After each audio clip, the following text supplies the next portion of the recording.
Hello friends. स्वागत है आपका हमारे चैनल फॉरेक्स वेदा में।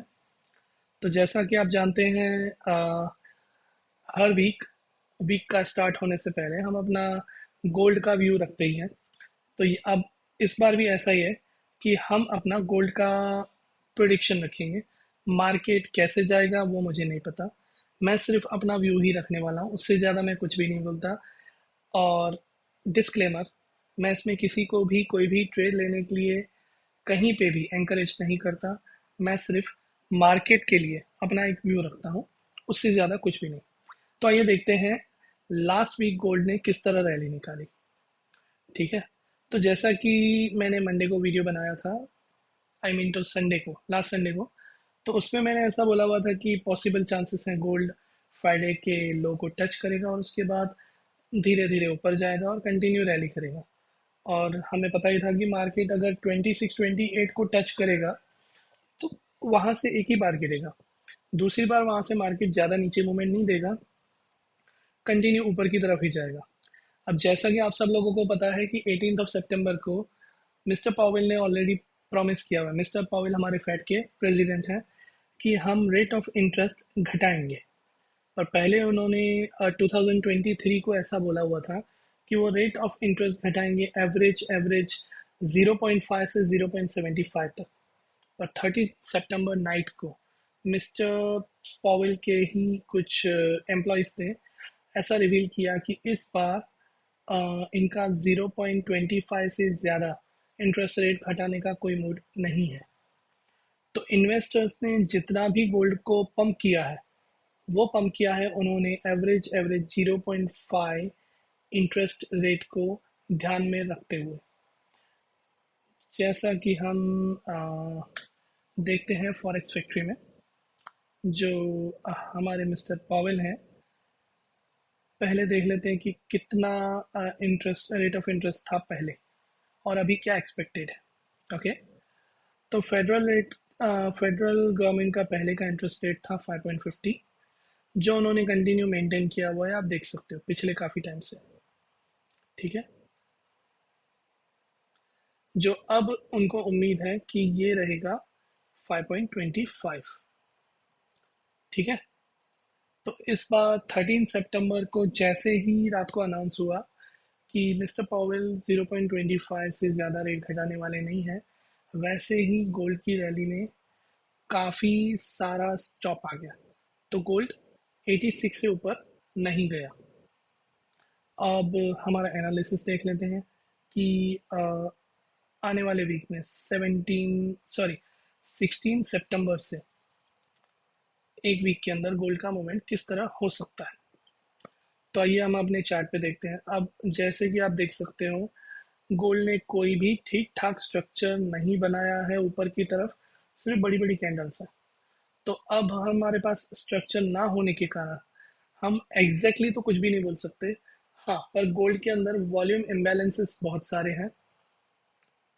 जो वॉल्यूम इम्बैलेंस है सबसे पहले मैं बोलूँगा वो है यहाँ पे। अगर मैं देखना जाऊँ 4 आवर पे, ओके, 4 आवर पे आप देख सकते हो हमारा 2535 से लेके 2550 पे एक वॉल्यूम इम्बैलेंस है। डेली कैंडल में भी अगर हम देखने जाएं तो यहाँ से लेके यहाँ तक का एक बहुत बड़ा वॉल्यूम इम्बैलेंस है, 2528 से लेके 2557। ओके। उसके सिवा एक और वॉल्यूम इम्बैलेंस है, अगर डेली टाइम फ्रेम के हिसाब से हम देखते हैं। अब क्योंकि नेक्स्ट कैंडल बनी नहीं है तो मैं इस वॉल्यूम इम्बैलेंस को कंसिडर नहीं कर सकता। ओके। 3 आवर में अभी हम देखते हैं। 3 आवर में भी हमारा एक वॉल्यूम इम्बैलेंस बना हुआ है जो यहाँ तक है, 2522 से लेके 2545। ओके। उसके बाद हम आ जाते हैं 1 घंटे में। जैसा कि मैं हमेशा बोलता हूँ, मार्केट फ्रैक्टल है। तो फ्रैक्टल नेचर को पहचानने के लिए हमें सारे टाइम फ्रेम्स पे पहले देखना पड़ेगा मार्केट के कहाँ कहाँ पे वॉल्यूम इम्बैलेंसेस है। वॉल्यूम इम्बैलेंसेस का मतलब मार्केट ने कहाँ कहाँ पे गैप छोड़ा हुआ है, कहाँ कहाँ से ऑर्डर नहीं उठाए हैं। हमारी एसएमसी की भाषा में हम उसे बोलते हैं F we ji, that means fair value gap, तीन कैंडल के बीच का एक ऐसा गैप जहाँ पे मार्केट ने ऑर्डर उठाए ही नहीं है। तो ये आप देख सकते हो एक घंटे में, एक तो ये रहा वॉल्यूम इम्बैलेंस, और दूसरा हमारा रहा ये एक वॉल्यूम इम्बैलेंस। ओके। एंड उसके सिवा अगर हम नीचे देखते हैं तो नीचे भी एक छोटा सा वॉल्यूम इम्बैलेंस बना हुआ है। अब मार्केट का जनरली मूवमेंट ऐसा होता है कि मार्केट जब भी वॉल्यूम इम्बैलेंसेस बनाता है तो मोस्ट ऑफ द केसेस में सारे वॉल्यूम इम्बैलेंस को फिल करने की ट्राई करता है जो रिसेंटली उसने बनाए हुए हैं। ये जो वॉल्यूम इम्बैलेंस है ये मार्केट को ऊपर की तरफ धकेलते हैं और यही नीचे की तरफ भी खींचते हैं। ये एक तरह से मैग्नेट का काम करते हैं। जब नॉर्थ और नॉर्थ आमने सामने आ जाते हैं तो उन दोनों के बीच में डिस्ट्रैक्शन होता है, और जब नॉर्थ और साउथ आमने सामने आ जाते हैं तो अट्रैक्ट होते हैं। तो यही मैग्नेट और एंटी मैग्नेट दोनों का काम करते हैं हमारे वॉल्यूम इम्बैलेंस। ठीक है। तो ये रहे हमारे 1 आवर के वॉल्यूम इम्बैलेंसेस। कहाँ कहाँ पे हैं वो आपको आइडिया आ गया होगा। अब इसके बाद थोड़ा और लोअर टाइम फ्रेम में जाते हैं, और थोड़े लोअर टाइम फ्रेम में एक तो रहा यहाँ पे 30 मिनट का। उसके सिवा अगर हम देखते हैं, छोटे छोटे तो कई सारे होंगे जिनको मैं इतना कंसिडर भी नहीं कर रहा। ये रहा हमारा एक यहाँ पे, उसके बाद नीचे एक यहाँ पे है।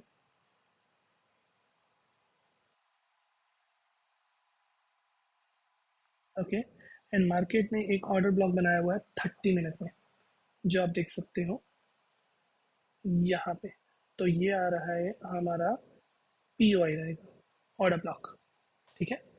तो मार्केट के जम देने के चांसेस भी ऑर्डर ब्लॉक से काफ़ी ज़्यादा रहते हैं। उसके सिवा वॉल्यूम इम्बैलेंसेस तो आपको कंटिन्यूसली दिख रहे होंगे। ये रहे हमारे अप टू 30 मिनट चार्ट के वॉल्यूम इम्बैलेंसेस, जिसके बेसिस पे आज हम अपना एनालिसिस करेंगे।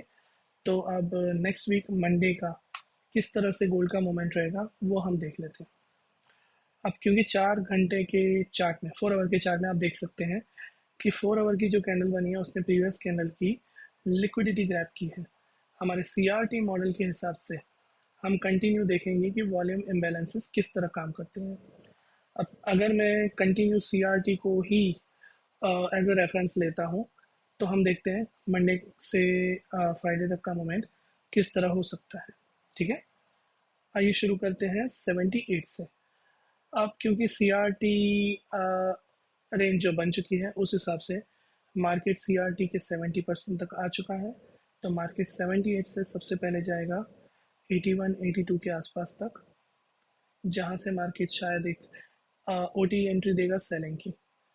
उसके बाद मार्केट आएगा सीधा नीचे, एवरेज एवरेज आप समझ लीजिए 71 73 तक। ओके। उसके बाद मार्केट थोड़ा सा जाएगा ऊपर 75 76 तक। उसके बाद मार्केट फिर से नीचे आएगा। अब इस बार मार्केट ज़्यादा लंबा जाएगा और ये जाएगा एवरेज एवरेज 64 65 तक। ओके। उसके बाद मार्केट थोड़ा जाएगा और ऊपर, एवरेज आप समझ सकते हो 70 तक। अब ये जितने भी मूवमेंट है मैं सारे सी आर टी के हिसाब से ही बता रहा हूँ आपको, कैंडल रेंज थ्योरी। ये जितने भी आपको लेफ्ट साइड में कैंडल दिख रहे हैं 4 आवर्स के, इन सब का मूवमेंट जो रहेगा वो इसी तरह से लिक्विडिटी क्रैप हो के नीचे जाएगा। अब 70 से मार्केट फिर आएगा और नीचे। उसके बाद मार्केट अटक सकता है सीधा 55 54 पे। ओके। उसके बाद मार्केट जाएगा थोड़ा ऊपर 59 तक। फिर मार्केट आएगा एवरेज एवरेज आप मान के चलो 43 44 पे, जहाँ पे 30 मिनट का एक ऑर्डर ब्लॉक है। अब मेरा मानना ये है कि ये जो 43 वाली पोजीशन है ये आपको दिखेगी डायरेक्टली ऑन 18 ऑफ सितंबर को, क्योंकि 18 ऑफ सितंबर को रात को फेड मीटिंग है। तो पॉसिबल चांसेस ये है कि मार्केट आपको 45 48 पे दिखे और उसके बाद ऊपर शिफ्ट करे। ये तो रहा हमारा पहला ऑप्शन। ठीक है। अब दूसरा ऑप्शन पॉसिबल चांसेस ये हैं कि मार्केट 44-45 के बाद थोड़ा सा ऊपर की तरफ मूवमेंट देगा 51-52 के आसपास, SCRT जैसे हम कंसिडर करते हैं। और उसके बाद मार्केट सीधा जाएगा 35-36 के आसपास तक का। उसके बाद मार्केट थोड़ा और ऊपर जाएगा 38 तक, और कंटिन्यूएशन मार्केट करेगा नीचे की तरफ। अब जैसा कि मैं हर बार बोलता हूँ, जो ब्रेकर ब्लॉक रहता है हाई टाइम फ्रेम का, 4 आवर, 1 आवर, 3 आवर और डेली, अगर वो एक बार ब्रेक हो जाता है तो वो breaker block as a order block काम करता है। तो नेक्स्ट टाइम मार्केट उसी ब्रेकर ब्लॉक को सपोर्ट करके ऊपर जा सकता है। पर अब हमारा ब्रेकर ब्लॉक कहाँ से कहाँ तक है? हमारा ब्रेकर ब्लॉक बनता है 20 से लेके 27-28 तक। तो अब चांसेस यहाँ पे ये है कि मार्केट कंटिन्यू यहाँ पे नीचे जाएगा 20-21 के आसपास, और ये जितनी भी लिक्विडिटी पड़ी हुई है ब्रेकर ब्लॉक की, बाय साइड लिक्विडिटी, ये लिक्विडिटी को कैप्चर करके ऊपर जाए, ये पहले चांसेस हैं। ठीक है, ये मैंने बना दिया यहाँ पे, और यहाँ पे मैंने क्लोज कर दिया। अब यहाँ पे एक कॉन्फ्लिक्ट ऑफ इंटरेस्ट एक और बैठता है, क्योंकि मार्केट ने बहुत सारी लिक्विडिटी छोड़ी हुई है मंडे के लो की तरफ। तो अब दूसरा चांस ये और भी बन सकता है कि मार्केट 21-22 से सबसे पहले जाएगा, एवरेज एवरेज आप मान सकते हो 37 तक। उसके बाद मार्केट कंटिन्यू नीचे फॉल डाउन करता रहेगा, फिर ये अटकेगा 14-15 पे, फिर थोड़ा जाएगा 20 तक, फिर मार्केट और गिरेगा एवरेज 5 तक, फिर जाएगा 10 तक।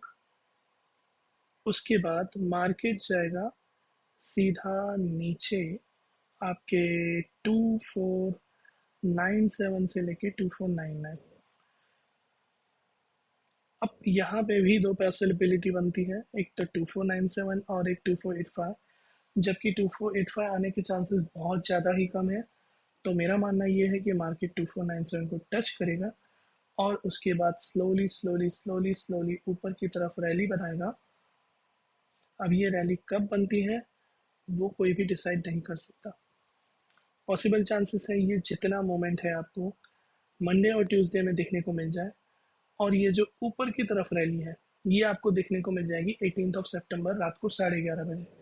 जैसा कि सबको पता है, फेड मीटिंग जिस दिन भी रहती है उस दिन मार्केट ऊपर की तरफ शूट करता है सबसे पहले।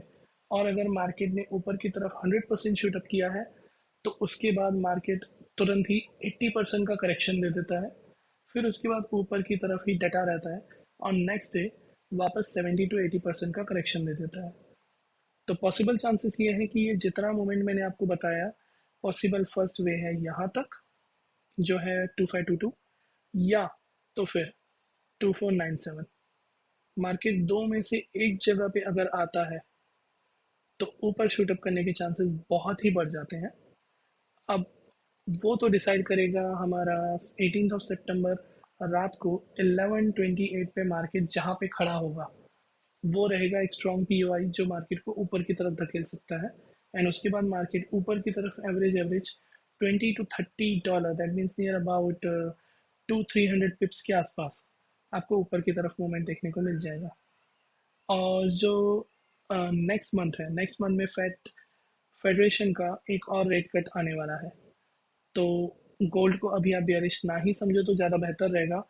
आई होप दिवाली के दौरान, दिवाली 2024 के दौरान आपको गोल्ड 26 या 2700, सॉरी 26 तो ऑलरेडी आ चुका, पॉसिबली 2700 के आसपास आराम से देखने को मिल जाएगा, या हो सकता है ये लोग उसको 28 तक भी धकेल दें।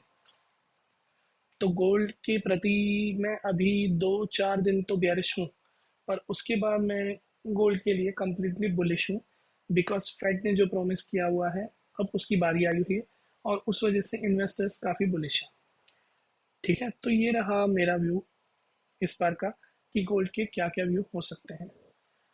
नेक्स्ट अगर कुछ भी चेंजेस रहते हैं तो मैं अपना एक नया वीडियो बना के शेयर कर दूंगा। Okay, thank you very much.